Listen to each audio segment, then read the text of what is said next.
In this episode, we'll get to discuss navigating relationships and what relationships are all about. Because no man is an island.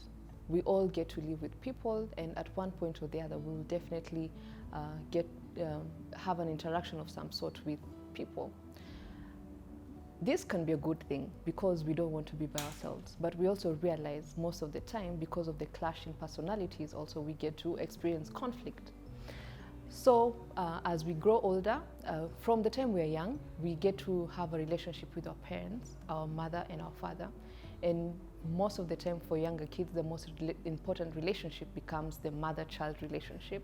But as we get older, the relationship between how we interact with our parents also change. They become stronger or worse based on the experiences that we have, which also in the long run affects our mental health well-being. Also, we have, as we get to our teens, we get to interact with our schoolmates, and we get to have long-term friends. We get into employment later in life, so we get to have colleagues who turn out to be friends. And then we also get into that phase of in our lives where we feel like we need to settle down, so we get into romantic relationships. And then with that, then we're able to build our network and also get to interact with various people in our lives. So relationships obviously has an impact on how we feel about ourselves. And most of the time, unfortunately, it's about because of our insufficiency or our inadequacy of knowing ourselves that gets us into therapy because of our interaction with other people. Yeah, even when you talk about romantic relationships, is how do you relate with your partner? How do you relate with your mother and your father, and what impact has it had in terms of you knowing yourself or having a sense of self-identity or self-confidence that brings you in therapy, because there seems to be a disconnect, yeah, or a cognitive dissonance in terms of where you wanted your relationship to be and where it is currently.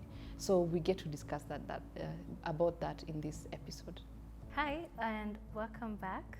We are carrying on this conversation, and I hope so far you're enjoying it.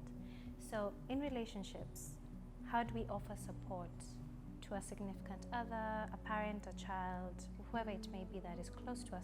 How do we support them through their wellness journey under mental health? First of all, for any relationship to work, it's best the person understands themselves and what's going on with them. Because the only behavior or the only attitude that you can control is yours, not the other person's, right? So how do we relate to ourselves? How do we see ourselves? That will affect how we relate to other people. So for example, in romantic relationships, and for example, a partner or a wife who's going postpartum depression, for example, a mother who's undergoing postpartum depression, how is it that a husband can support her? Also, a disclaimer, not only women undergo postpartum depression, also men do undergo postpartum depression, but it's not very common and it's not reported, unfortunately. But there are cases where also fathers experience postpartum depression. And it all goes back to what we were saying earlier in terms of understanding some of the common symptoms that you're able to look out for. How is the parent bonding with the child? How are they feeling? Are they crying? Are they able to, hold the child? Are they able to give support to themselves? Are they withdrawn from other people? How is it that they're feeling? So if I, as a partner, is able to understand what's going on, or I'm able to see some of those symptoms, then I may be able to support them in terms of seeking help. Yeah. So what does support look like? Let's use the postpartum depression situation. What does support look like? So when, for example, a mother says, I do not want to, hold my baby, what is your response? Yeah. Are you the one as a partner to say, why are you behaving like this? Why are you being negative? Are you being judgmental? Yeah. As a positive partner who's helping someone who's undergoing some kind of emotional distress, the best thing is not to be judgmental about what they're feeling. You may be experiencing your own stress, but when a person like that, for example, in that situation where there's a delicate situation, there's a child who's born and this child needs help, is just to offer to be patient. First of all, is to be patient as much as possible, which will also test us, and also not to be judgmental of the other person and what they're feeling, and also not to rush them in terms of saying, why don't you see a therapist? Why are you like this? There are certain ways that we behave that can be negative or that can exacerbate the symptoms of the other person. So positive emotions, yeah. Are you offering support? Are you being emotionally present? Are you being physically present in terms of offering support? Are you rushing them? Are you being judgmental about what they're feeling? Are you criticizing them? So that's what support looks like. Is it positive support you're offering, or is it that you're actually making their symptoms worse by what you're saying or by what you're doing to them? Okay. And I like what you said about what you're saying, because I believe there's a power in what we say, the power in words. I'm a Christian, so one of the most conspicuous statements in the Bible is the word of God is a double-edged sword.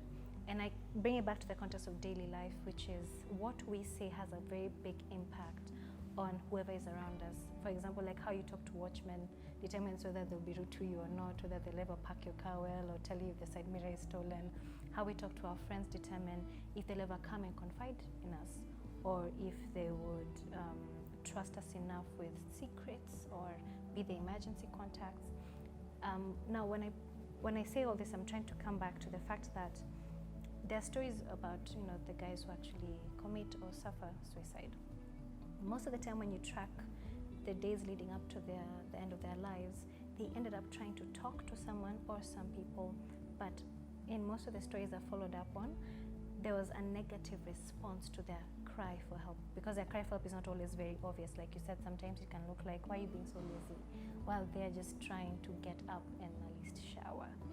So how would you advise us in terms of managing our speech? Because I know that touches on emotional hygiene, how we talk, what to say, what not to say, and I know it also touches on self-awareness. What would you say about those two things? I like what you said, the last statement you made about self-awareness. And that's where I would like to start in terms of, understanding oneself. Because if you don't understand yourself and what's going on with you, then you do not understand other people or know how to handle their emotions. The first thing to ask yourself, no matter the situation, how am I feeling today?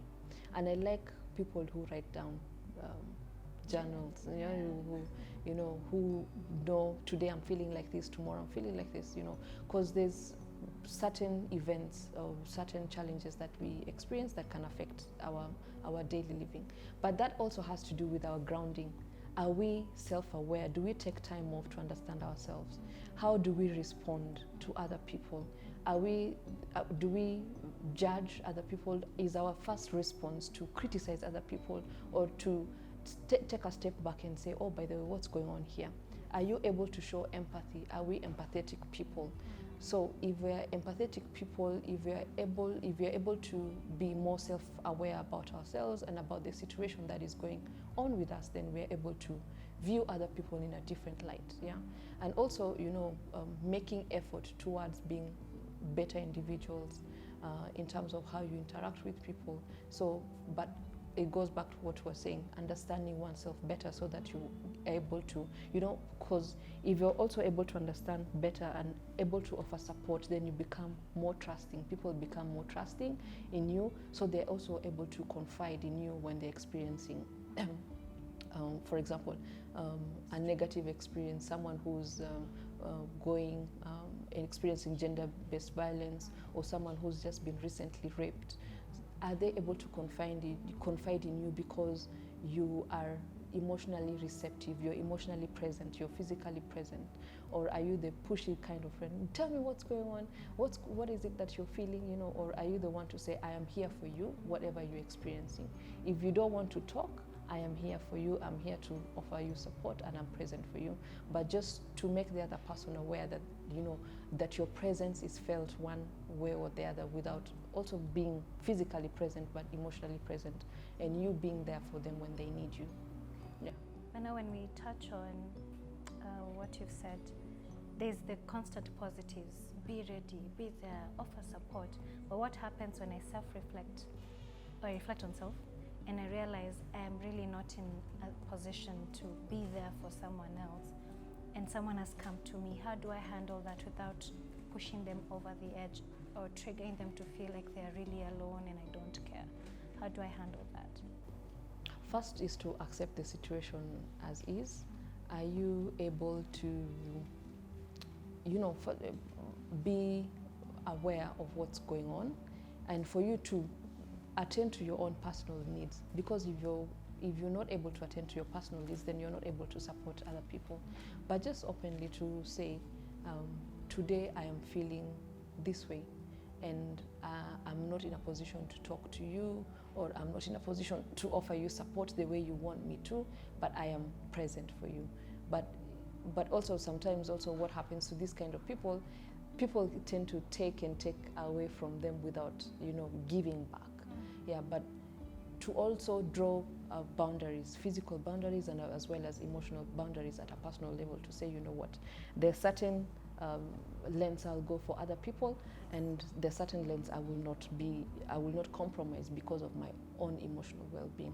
So it's important to draw boundaries in relationships and to have expectations in whatever relationships that we have, because two of the reasons why most relationships don't work is because we don't draw our boundaries, and we have very high expectations out of those relationships, which can be very disappointing.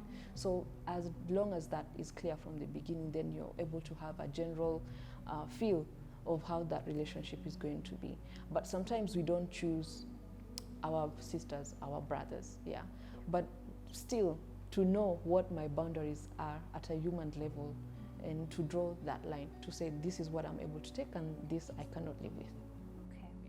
Yeah. I believe one of the most important relationships is, as you've repeated, with oneself, which means you need to be self-aware. Are there some tips you can share with us on how to maybe, should I call it self-treat, but maybe start that journey of being emotionally and mentally healthy at home? The way we're told, eat your vegetables, sanitize, etc.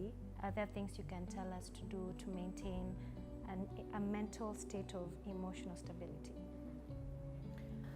I'll say one of the things that has worked for me in terms of offering myself that emotional stability is just to take time off, away from people and away from everything, all the noise around me, so that I can have just a chance by myself.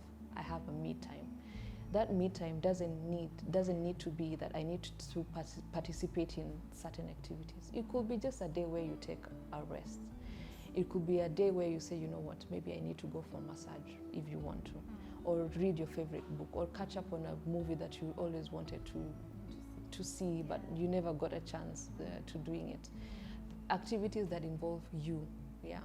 That are you, there's certain people who are not comfortable being by themselves. You have to ask yourself, are you the kind of person who will say, I'll go out for a movie by myself and not feel awkward? Or go to a coffee shop and say, today I'll just have some nice cake or some nice ice cream by myself, which is okay. Some people are not comfortable with that. Some people find it very difficult. But are you, as a person, able to do certain activities all by yourself without feeling like you need to involve other people? That could be exercise, could be your favorite hobby, it could be meditation, it could be a moment of reflection, it could be reading a book. Those activities that involve, that trigger positive emotions in you. Yeah. That makes a lot of sense, and I hope that helps our audience. And if you have any more questions, I guess you can reach out to Ponea Health. In case you want to reach us for psychological support, you can call the number below, or you can reach us on our website, and we'll be able to get in touch with you and offer the kind of support that you need.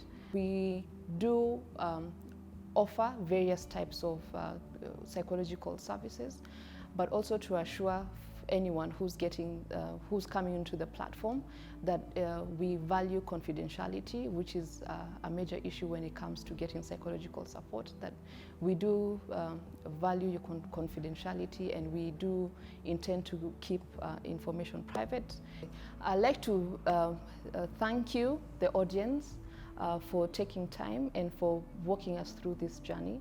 It's been an interesting conversation, and I'd like to thank my co-hosts for being very patient with me, and also for making it as interactive as possible so that we get to learn about various mental issues that people are experiencing, and also for her to have the courage to share her story. Thank you very much. Thank you so much.